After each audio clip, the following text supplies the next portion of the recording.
हमने यहाँ से फेस को उठाया और उठा करके अपना एनसी के इनपुट में इस सप्लाई को दे दिया। अब ध्यान देना आप, अब इस एनसी के, हेलो फ्रेंड, तो मैं रमाकांत इलेक्ट्रिकल दी हाईटेक में आपका स्वागत है। तो आज का हमारा जो टॉपिक है ड्यूअल स्टार्टर का प्रैक्टिकली वायरिंग करना है। तो हमारे पास पहले हमने सिंगल लाइन डायग्राम पढ़ा था, तो हमने ड्यूअल स्टार्टर का सारे इक्विपमेंट जमा कर लिया सामान। तो हमारे पास एक ये एमसीबी है,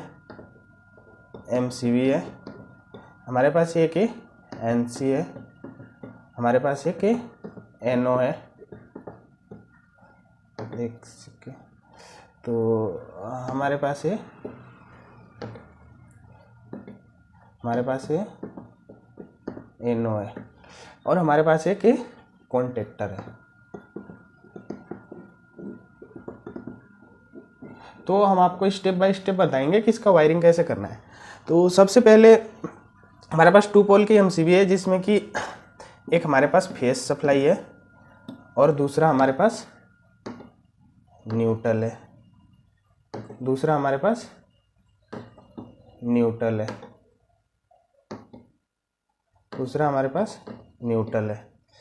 तो चलिए हम इसका वायरिंग करते हैं। तो सबसे पहले हम क्या करते हैं कि फेस को उठाते हैं। हमने यहाँ से फेस को उठाया और उठा करके अपना एनसी के इनपुट में इस सप्लाई को दे दिया। अब ध्यान देना आप, अब इस एनसी के इन आउटपुट्स को हम एनओ के इनपुट में ले जाकर लगा देंगे। हमने यहाँ पे इसे कनेक्ट कर दिया, हमने इसे यहाँ कनेक्ट कर दिया और इसे यहाँ। तो जो हमारा एनसी है, एनसी का आउटपुट लेकर के एनओ के इनपुट में हम इसे कनेक्ट कर देंगे। और जो हमारा एनओ है, एनओ से हम एक तार उठाएंगे आउटपुट और ये ले जा करके कॉन्टेक्टर के A1 टर्मिनल पे कनेक्ट कर देंगे। ये हमने कनेक्ट कर दिया। अब क्या है, अब सीधा देखो, अब हम न्यूट्रल डायरेक्ट ले लेते हैं। अब यहाँ के बाद हम क्या करते हैं, न्यूट्रल को ले लेते हैं। हम क्या करते हैं, न्यूट्रल को ले लेते हैं। तो हमने यहाँ से न्यूट्रल को उठाया, देखना सीधा, हमने यहाँ से न्यूट्रल को उठाया और न्यूट्रल को यहाँ से ला करके हमने A2 पॉइंट में दे दिया।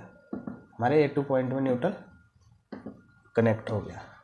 अब देखो क्या हुआ कि हमने यहाँ तक तो कर दिया, लेकिन हमें क्या है कि अगर हम इससे करते हैं तो ग्रीन पुश बटन को अगर हम दबाते हैं तो हमारा कॉन्टेक्टर होल्ड होगा, जैसे छोड़ते ही अनहोल्ड हो जाएगा। क्योंकि बस हमें कमांड मिल रहा है, कमांड हमारा मिल रहा है, जैसे कमांड मिला हमारा कॉन्टेक्टर होल्ड हो गया और जैसे छोड़ेंगे अनहोल्ड हो गया। तो यहीं पे अक्सर लोग आकर के फंस जाते हैं। तो यहाँ पे करना क्या होता है, तो यहाँ पे देखो सिंपली है।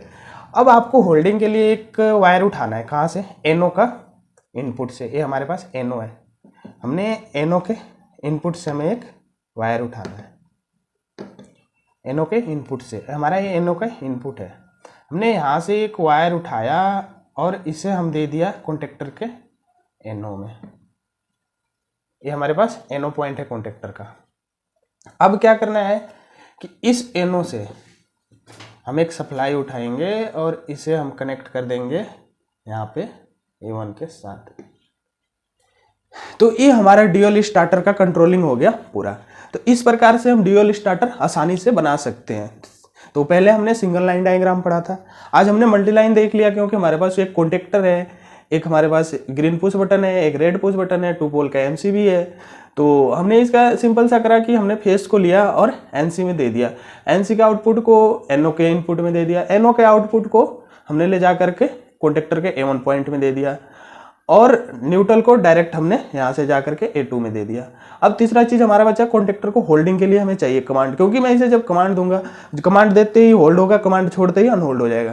तो इसके लिए कंटिन्यू चलाने के लिए हमने एक यहाँ से सप्लाई लिया और इस एनओ के इनपुट से इस सप्लाई को लेकर के हमने कॉन्टेक्टर के एनओ में दे दिया और एनओ के आउटपुट को हमने A1 पॉइंट में दे दिया। और हमारा देने का पर्पज ये है इसका, जैसे हम इस कमांड दबाएंगे, इसे हमने पुश करा, होल्ड हुआ।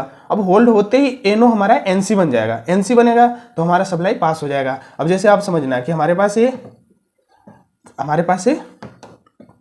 एक ये सप्लाई है, ये हमारे पास एनओ है। अब जैसे ही हमने पुश करा एनओ को पुश करते ही टच हो गया, ठीक है, टच हुआ। अब जैसे ही टच हुआ तो कॉन्टेक्टर होल्ड हो गया, लेकिन अब होल्ड हो गया, अब जैसे ही छोड़ेंगे इसे कॉन्टेक्टर अनहोल्ड हो जाएगा। लेकिन होल्ड कराने के लिए क्या चाहिए, हमें एक कमांड चाहिए। तो हमने यहाँ से एक वायर लिया और इस एनओ को दे दिया, एनओ से आउटपुट लेकर A1 में दे दिया। अब क्या होगा कि जब हमारा कॉन्टेक्टर होल्ड होगा तो हमारा एनओ एनसी बन जाएगा। पहले हमारा एनओ था ये, अब हमारा एनसी बन जाएगा। एनसी बनते ही क्या होगा, सप्लाई को पूरा पास कर देगा। अब हमारा सर्किट क्या हो जाएगा, पूरा रहेगा, जिससे कि हमारा कॉन्टेक्टर होल्ड रहेगा। तो इस तरीके से आप इसका वायरिंग कर सकते हैं। तो आप इसे नंबरिंग भी कर सकते हैं। अगर आपको समझ में नहीं आ रहा हो तो पहले हम यहाँ पे 1 नंबर डाल देते हैं, 2 नंबर, 3, 4, 5, 6। अब हमारा एक और नंबर आता है, इसके लिए आप डिजिट अलग से ले लो। इसका भी आप 4, हमने यहाँ पे 4 है हमारा, तो यहाँ भी आप 4 ले लो। ये हमारा ये भी 4 है। अब उठाकर हमने दिया यहाँ से 4 को आउटपुट लेकर के हमने यहाँ पे 6 पे दे दिया। या तो आप इसे दूसरा मान सकते हो, ये वाले वायर को, जैसे आपने 7 मान लो यहाँ पे, इसे आप 8 मान लो। अब 8, इसे 9 मान लो, अब इसे 10 मान लो। इसे हमें इसी के साथ कनेक्ट करना है। तो इस प्रकार से हम इसे होल्डिंग कर सकते हैं। हमारा न्यूट्रल है तो इसमें तो हमारा कुछ नहीं है, यहाँ से हमने उठाया और यहाँ पे हमने इसे कनेक्ट कर दिया। तो ये हमारा विदाउट ओवरलोड रिले था। अब हमारा जो ओवरलोड रिले लगता है तो हम नेक्स्ट वीडियो में बात करेंगे ओवरलोड रिले लगाकर कैसे कनेक्शन करते हैं। उसमें भी हमारा बहुत सिंपल सा फंडा है, बस आसानी से समझ जाओगे। इसके बाद हम कंट्रोल वायरिंग के बारे में बात करेंगे, कंट्रोल वायरिंग कैसे इसका करना है। तो ये हमारा ड्यूअल स्टार्टर था प्रैक्टिकली, आप जिसे आसानी से समझ गए होंगे और बिल्कुल आसान है, बिल्कुल सरल तरीका है एकदम। इससे सरल तरीका आपको कोई नहीं बताएगा, एकदम बिल्कुल सरल है, जिससे कि आप आसानी से समझ सकते हैं। यदि आपको कोई भी डाउट लगता है तो आप मुझे कमेंट कर सकते हैं, हमें कमेंट करके पूछ सकते हैं कि भाई ये क्यों हुआ, हमें कमेंट कर सकते हैं। तो ये हमारा ड्यूअल स्टार्टर था। तो आई होप आपको वीडियो पसंद आया होगा। तो मिलते हैं नेक्स्ट वीडियो में।